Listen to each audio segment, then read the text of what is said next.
together the two-step. DB, those tears are but I'll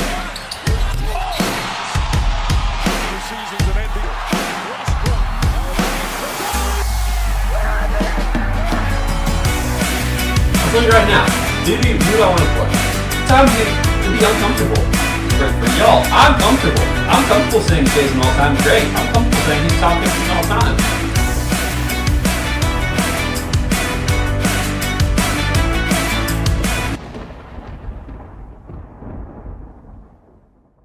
Good afternoon, Thunder Nation. How are y'all doing today? I hope you're doing great because I'm doing great. It is so good and such an honor to be with you all again today. It's been a long time, guys. It's been a long time. I want to apologize once again for my lack of consistency in the past few months. You know, I had my surgery in December, knocked me out for a while, came back, nursing school. This was my welcome to the league semester, guys, okay? Nursing school has gotten hard. It's gotten pretty hard, okay? And that's priority. Priority, you're in school, you gotta handle business, man. And, shout out to all of you who understand and have been so supportive of me during this busy time of life. But no amount of busyness, no amount of stress could ever take me away from being with you all during Thunder playoff basketball.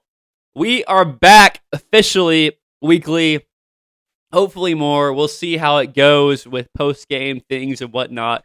Make sure you go follow at OKC_will-to-win on Instagram. That is at OKC_will-to-win on Instagram to keep up with my daily content during this playoff run. Because, me and some guys like to go live after games, things like that. So you'll get my authentic reactions to games. It is quite the time of year, guys. The best time of year, the most wonderful time of the year. But it's also a sad time of year because you start to reflect and realize, man, 82 games are over. The regular season, 2025-26 is done. It's gone. Where'd all the time go? It's starting to fly. Sorry. I told myself I wouldn't get emotional, but I am. But there's no time to be emotional, guys, because the Thunder are the 1 seed, 64-8 team, second best Thunder team ever, based on the record, behind last year's team, obviously. Some people might think that and say, oh my gosh, Thunder got worse. We got worse. We're regressing. We got cocky. Guys, we're 64-18. Okay, best team in basketball, best team in the NBA. Stop it. Do not have that mindset. Do not think that something's wrong or that we're not as prepared. We're better than last year. I'm telling you. Let me tell you why. One word comes to mind, and this is one word that after I say this little part of the show today, I want to forget about it and never say it again. Okay. Injuries. Injuries is the word. Because it was very, very relevant this season. Thomas Sorber, never saw him play a game. 82 games missed. Alex Caruso, 25 missed. Dort missed 14. SGA missed 13. Ihart missed 34. Chet missed 13. Isaiah Joe missed 12. AJ missed 24 games. Very significant stretch where AJ was out. Aaron Wiggins missed 15 games. J-Dub most notably missed 49. Jay Will missed 17, and K. Rich missed 18. That's 11 rotational players minus Sorber that were out for extensive periods this season. Thunder battle, the Thunder overcame and earned an outright 1 seed, and that is truly incredible. And, when it's all said and done, where will we rank this team? I certainly think number 1 is in question because obviously last year's team is historic and, the first team to ever do it. But if with those injuries last season, could the Thunder have done what they did this year with that amount of extensive injuries? In fact, the Thunder were the second most injured team throughout the season based on players missing games behind Memphis. Truly incredible stuff, guys. This was the Thunder's 10th 50-win season since 2010, which is the most in the NBA during that time period. Thunder earned 2 All-Stars this season. Shout out Shea, shout out Chet. Incredible years from both of them. First in the net rating, the best defense in basketball. Don't forget about this. don't, obviously, this stat's kind of sad because we were the best start in NBA history, tied with the Warriors in 2017, 2015, 2016 Warriors with 24-1 record. It's sad because at that point we thought we were going to be the greatest team of all time in regular season, but then injuries hit. Roster changes happened, fell off the cliff a little bit. Spurs got in our head, but we grew. We grew the most during that stretch of difficulties and weakness. And now the Thunder in the season with a current 12-game win streak at home, which is big time going into the playoffs where you're an outright 1 seed. And if you take care of business at home, you win a championship. Isn't that crazy to think about? If the Thunder don't lose a home game this entire postseason, they win a championship. They'll have a lot of 7-game series, and they will not be fun, but it will technically win a championship. So all you have to do is protect home court, guys. Anyway, back to the regular season. The Thunder were one of the most dominant defensive teams of all time. Once again, don't let anyone take that away from us, okay? Because I hear all about Spurs defense. Wembanyama, obviously makes everyone hear about their defense because he's. Don't get me started. We're gonna get to him later, guys. But if you're gonna point to defense, you have to point to the Thunder first over anybody because we're the best defensive team in basketball and one of the best of all time. Thunder's opponents shot 43.7% against the Thunder. That's the lowest mark in the NBA.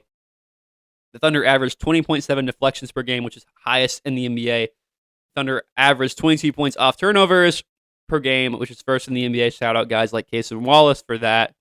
Alex Caruso, Lou Dort, forcing those steals. And the Thunder ranked second in turnovers forced per game with 16.7. Thunder ranked second in the NBA in steals per game, 9.7, and fifth in blocks per game, 5.5. Majority of those coming from Chet Holmgren. Shout out to him for an incredible all-star season.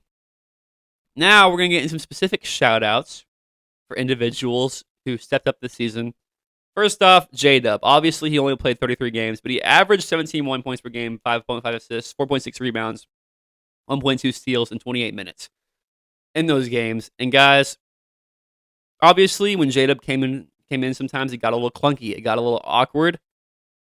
But we're seeing him click again. And I'm shouting him out because think about it. I mean, he had to completely learn how to shoot with his offhand in the postseason last year and helped carry us to a championship. Multiple procedures on his hand. All right, out for extensive periods. He pulls his hand. He pulls his hamstring, and he puts his head down, and goes to work, comes back, and is ready to roll. And that is why he's going to be great. He's going to be an all-time great in this league because of his mindset. If he can keep that mindset and continue to adjust and make the best of crappy situations like that when it happens, it's going to be amazing. And he already is, and I'm so excited to see what he does in this postseason. Shout out Dub. Shout out Isaiah Hartenstein, guys. If you're new to the show, okay. If you've been watching this show, you can tell the people who are new to this show how high on Isaiah Hartenstein I am. Back when I played basketball in high school, my coach told me my senior year, he said, I guess there was this old referee who I guess was a very knowledgeable referee that my coach knew. We were playing a summer league game, meaningless, in some town in South Arkansas, okay?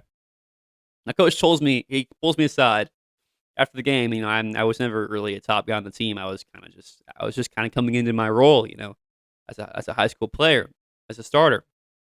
My coach said, Will, that referee, that knowledgeable, wise guy, I think like Gandalf the Great, right? He said, that Will kid, he's going to be your bell cow. Your bell cow. He is your bell cow this year.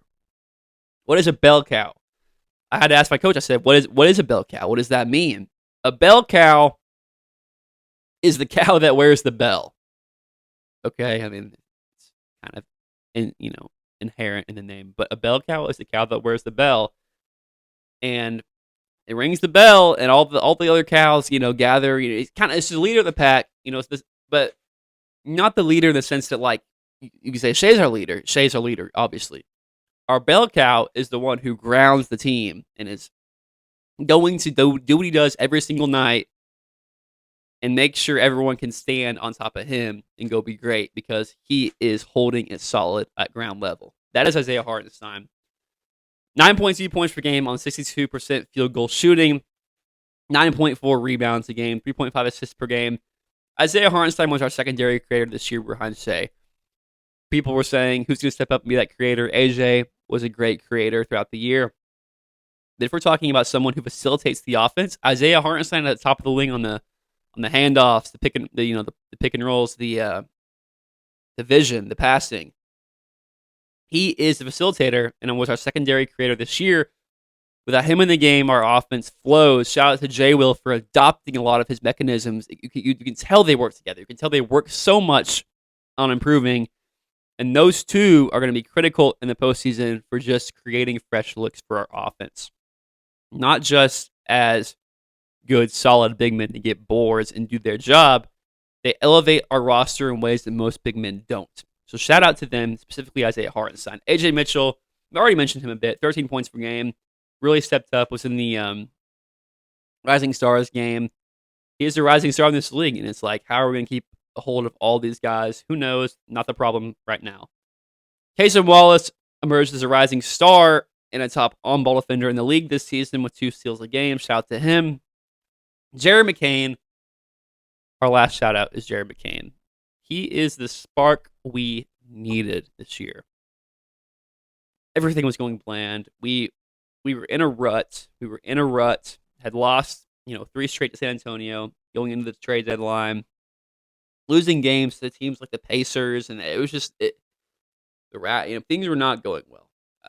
Relatively, obviously, we were 500 minimum 500. We were still winning a lot of games. Things weren't bad, but things were not to where we wanted to be. And Jerry McCain came and really revitalized the team in a way. He was a spark plug for the locker room, I think, a spark plug for on the court. Shout out Jerry McCain. I'm so excited to see him play playoff basketball for the first time. I know you all are too. He's quickly become a fan favorite. So yeah, with that, we'll get into our next segment of the show.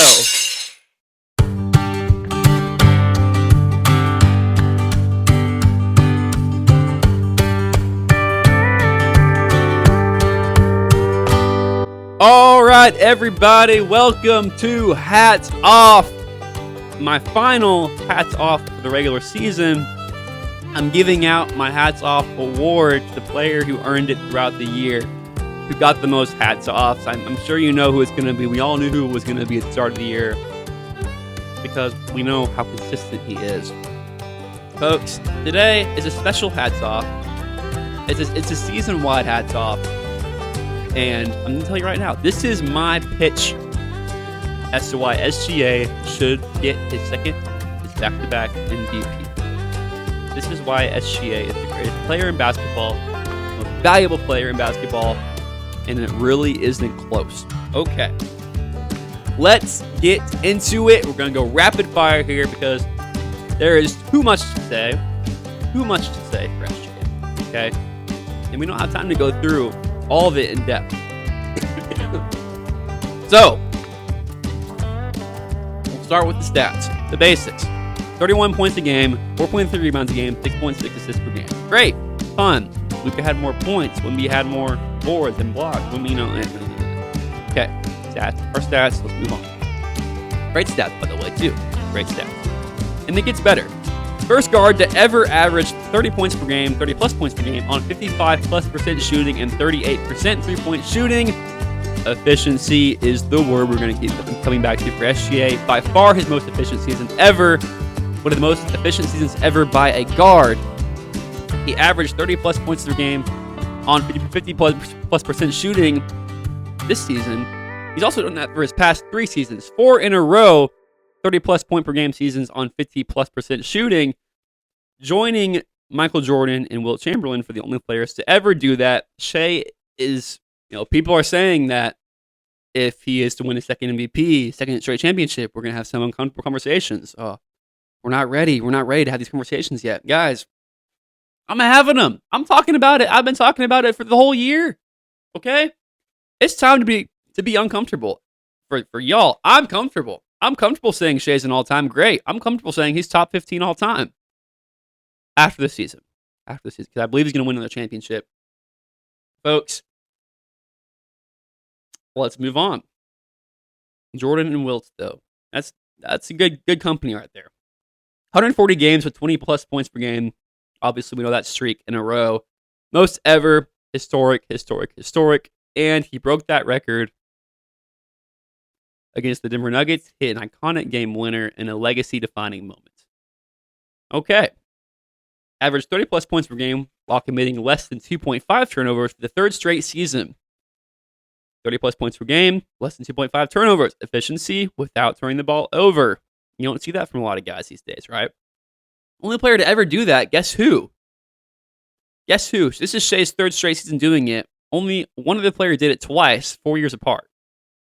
Guess who that player is? Michael Jordan. So Shea passed Michael Jordan in that stat. Okay. He scored 30-plus points with 0 turnovers 7 times. 30-plus points, 0 turnovers once again. Scoring without turning the ball over. Tied for the second most ever in a single season. 66.5% true shooting. Second most efficient season any 30-point per game scorer has ever had. Behind, guess who? Interesting. 2016 Stephen Curry, who was a unanimous MVP. Interesting. Okay, next. Now, let's all those stats I just mentioned, all those records, all those things I just mentioned, they're great. You know, you're going to say, like, can you talk about all these records for different, for Wemby too? Shea did this while being a defending champion.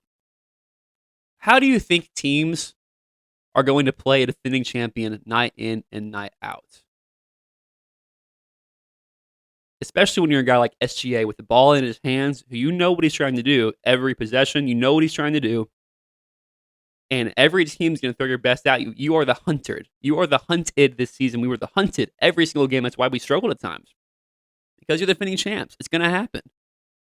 He did this. He had his most efficient season ever while being the defending champ and facing double teams galore. In fact, he was doubled on 21% of his touches. That's a next level pressure. He hasn't faced anything like that yet. 21% of his touches, he was doubled this entire season. That's insane. 1/5 of all your touches, you have a double team on you. That is gravity, but it didn't matter because SGA did SGA things all year long.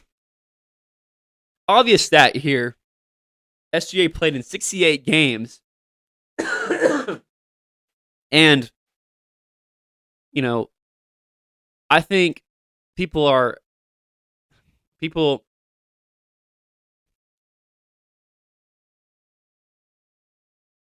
another interesting fact here is that SGA played in 68 games, folks. He played in 68 games this season, which I think that should mean something. And the NBA for the past few years has seemed to agree with me until a few days ago when they announced that the availability rule doesn't apply to Luka Doncic and Cade Cunningham. It doesn't. It only applies to everyone else. Ridiculous, by the way. Availability is the best ability, and SGA had that, and he has had it his entire career. Okay, the body is a temple, and SGA treats it as such. He was without his co-star for over half the year, and he grounded the best team in basketball night in and night out. People will say, without SGA, the Thunder are a top 6 team in the West. That's an argument you hear all the time. Thunder are a great team. Shea has so much more support than everyone else. Shea's co-star, the second best player on this team, was out for over half the year. Plus, all those other injuries I mentioned all year long. Shea didn't play with the same starting lineup much at all. You can probably count on 3 or 4 hands how many games he played with his starting 5 he's going to play with in the playoffs this season.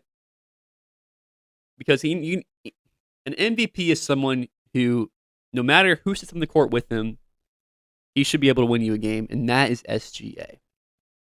That is SGA. That's what he has proved all year long. This is a quote from Yahoo Sports. a young core, a deep playoff run, roster turn, bad injury luck. Thunder had every ingredient of a hangover team, yet SGA did not let the year get away from them.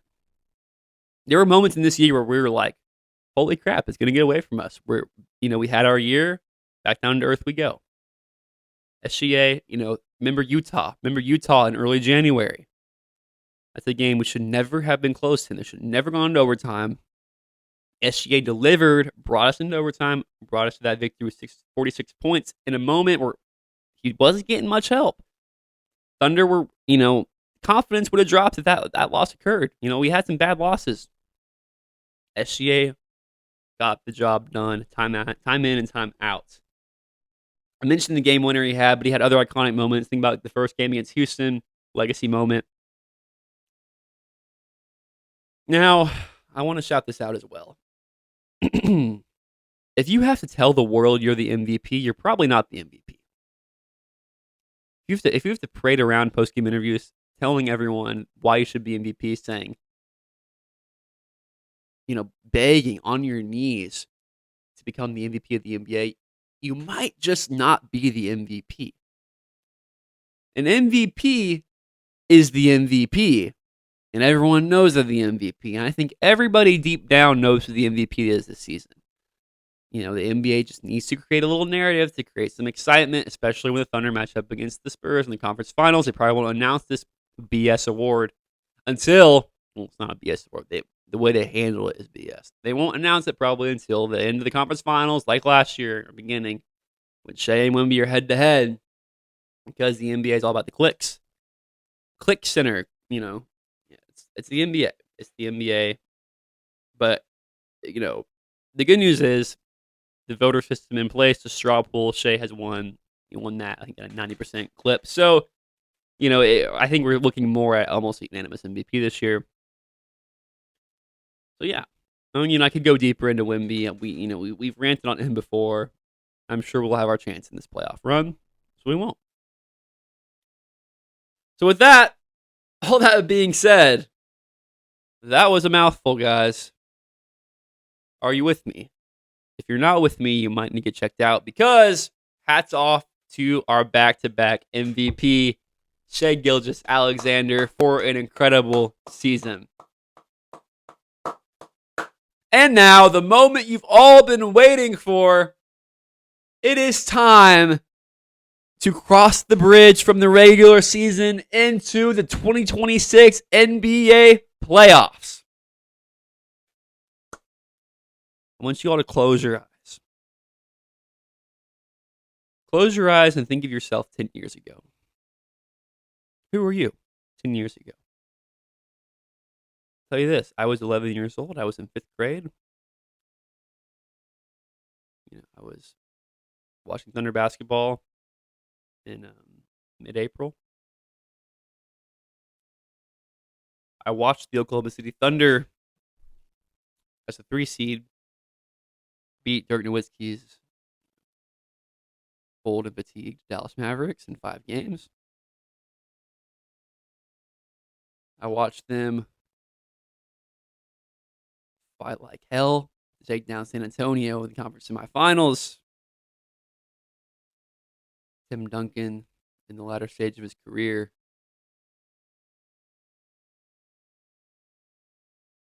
And I remember the excitement, the opportunity to go face a 73-9 all-time great team in the Golden State Warriors. I remember the Thunder going up 3-1 on that team. Remember that game? I remember game 4, Russell Westbrook celebrating with his brother mid-game. Just the energy in that building. It felt like the Thunder had broken through. It felt like this was the moment. This was the year. Everything had led to that moment. In the blink of an eye, it was over. 3 straight losses, elimination. Kevin Durant leaves. The next generation of Thunder basketball, led by the top 2 player in Thunder history, my favorite Thunder player in history, Russell Westbrook, but an era of mediocrity nonetheless. Now, 10 years later, leading to this. Folks, can't believe it's been 10 years. Can you believe it's been 10 years since that season? It feels like yesterday. But I think we need to give homage to that season because this season can redeem that season. In a very, clear-cut way that we can redeem that season is in round 1 of the playoffs. Folks, as you can see on this board here, Thunder will play either the Golden State Warriors or the Phoenix Suns in round 1 by the time this is coming out to you.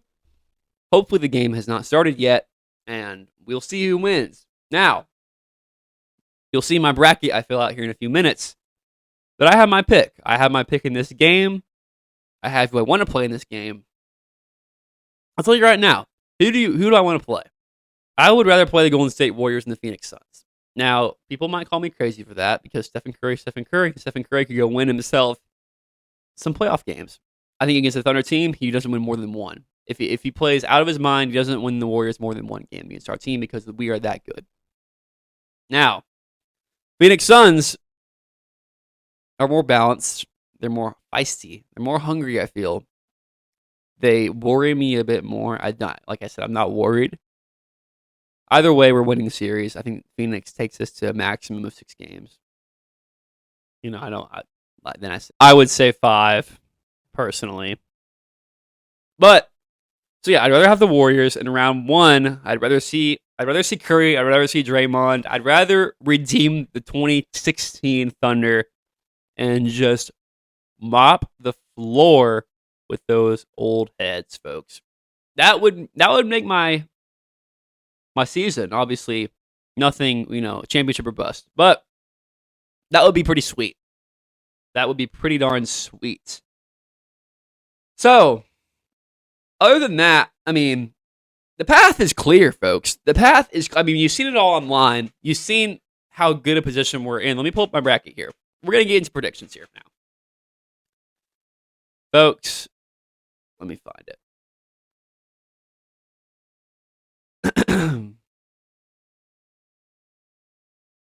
Here we are. The official 2026 NBA playoffs brackets. Now, the San Antonio Spurs shot themselves in the foot with that loss against Denver, their last game of the season. Man, oh man, did it help us, because now, I've said it before, the 3 teams that scare me in the West, but the most in the entire playoffs, the Nuggets, the Wolves, the Spurs. We will only have to play one of those teams because they're going to just annihilate each other.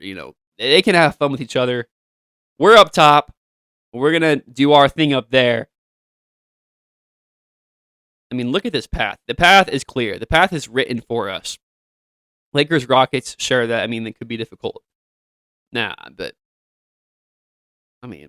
we'll hopefully be ready to roll against San Antonio, Denver, or Minnesota, or Portland. You can't rule out Portland, guys. But yeah, so let's go into my predictions here. My bracket. We'll start out West. Like I said, I'd rather have the Warriors. I do think the Warriors are going to win the play-in game. Let's start out West. First off, obviously our last playing game.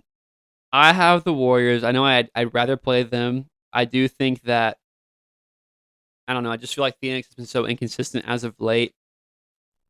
And the Warriors are hot and they're hungry right now. I think they're going to come into this game hot and ready to go. And I think it's going to be a nail biter, though, but I do think the Warriors will get in. And in the East, play-in, let's just go ahead and knock that out, too.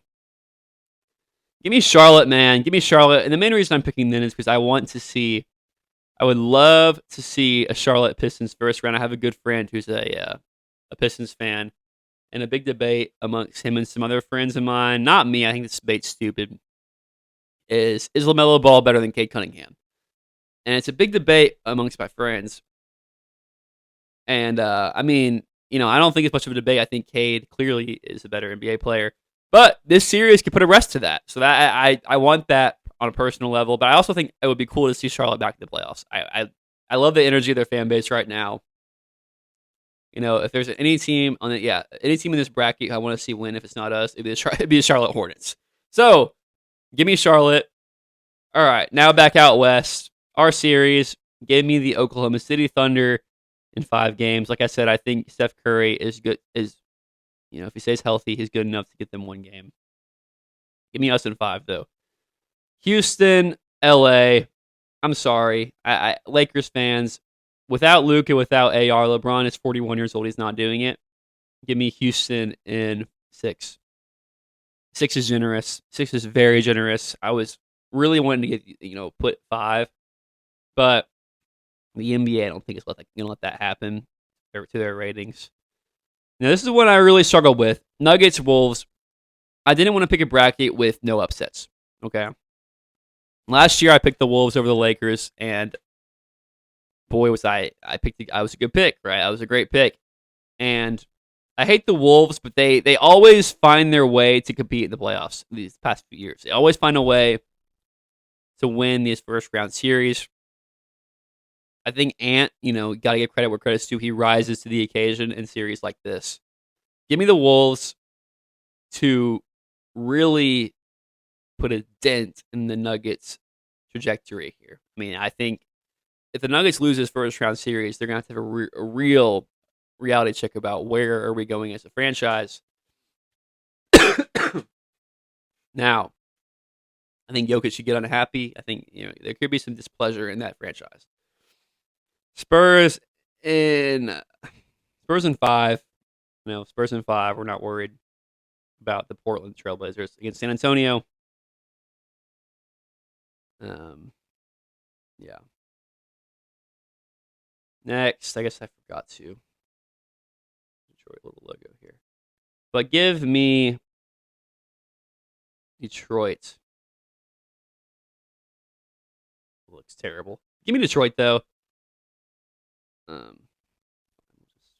Leave it red. We'll leave it red for the guys. Give me Detroit over Charlotte. Like I said, I think it'll be a fun series. I would say Detroit wins in 6. I think Charlotte gives them a run for their money, but Detroit wins in 6. Cade gets it done. Now Cleveland and Toronto, another tough one. That and the Denver series are ones I really struggled with. Also, Knicks Hawks was a struggle too. But give me Cleveland. I do think Donovan Mitchell's.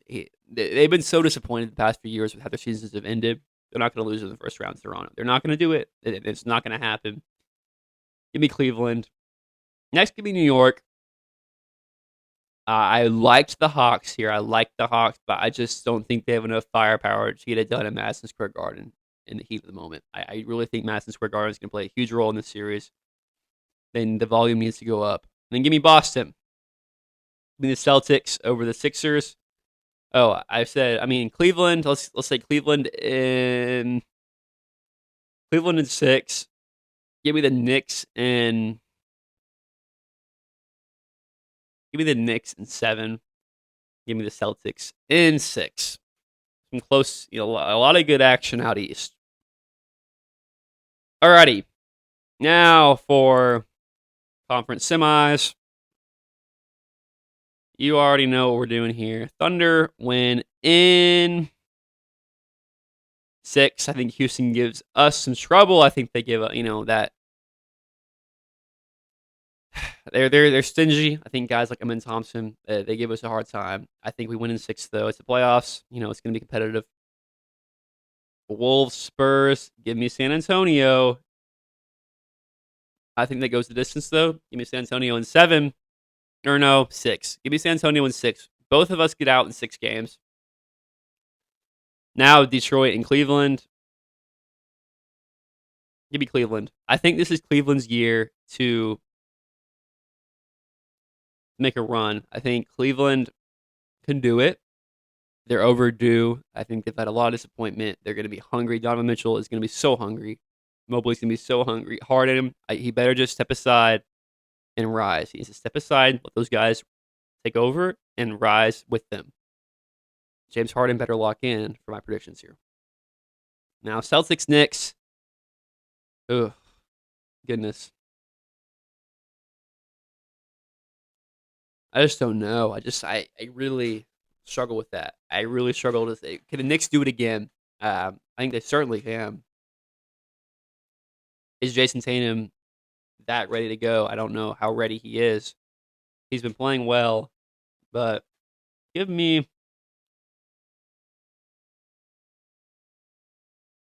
goodness. Give me the Knicks. Give me the Knicks to beat Boston in 7. Oh no. Actually, never mind. If that goes to 7, it's in Madison. No, the game will be in Boston. You know what? Go with your gut, Will. Go with your gut. Give me the Knicks in 7. Okay, Knicks in 7. Thunder Spurs. Thunder in 7.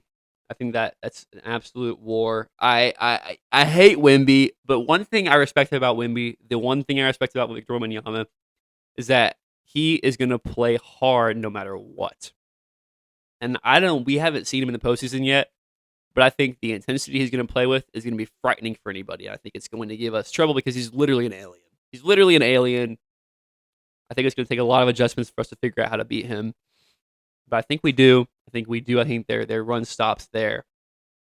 And I think give me the Knicks to pull it. Give me the Knicks to finally get there. They're overdue to get to the finals. Give me the Knicks in 6. And folks, Thunder Knicks in the finals. Give me the Thunder in 5. Thunder in 5, folks. Or no, 6. Thunder in 6. We'll give the Knicks some fun. I think second championship, we win it on the road. I like it. I like this bracket. I love it. I like it. I like it. I love it. Want some more of it. Folks, that is my bracket. I hope you all enjoy. I think, a lot of you probably won't agree with me. It's kind of out there a bit. But with that being said, we sit and we wait and we watch this game tonight and we figure out who we're going to play. And then we play. If you're going to Paycom Center on Sunday, be loud, be rowdy, bring the thunder, bring the energy. We need you. We love you, okay? Do it. Let's start this postseason out strong like we did last year against Memphis. Send a freaking message, guys. Send a message. So excited. I'm so excited. I can't believe it's this time of year. Follow me on @OKC_WillowWin on Instagram to get the updates daily. See how I'm feeling. Talk to me on there. Let's get this ball rolling, folks. Let's get the consistency back up on this page. I'm so excited for this journey with you all. Thanks for hanging there with me. I had a cold. You can tell I had a cough at times. Thank you all for hanging in there with me. I really appreciate it. I love you guys, man. Let's play some playoff basketball, folks. Hey, I will see you guys soon.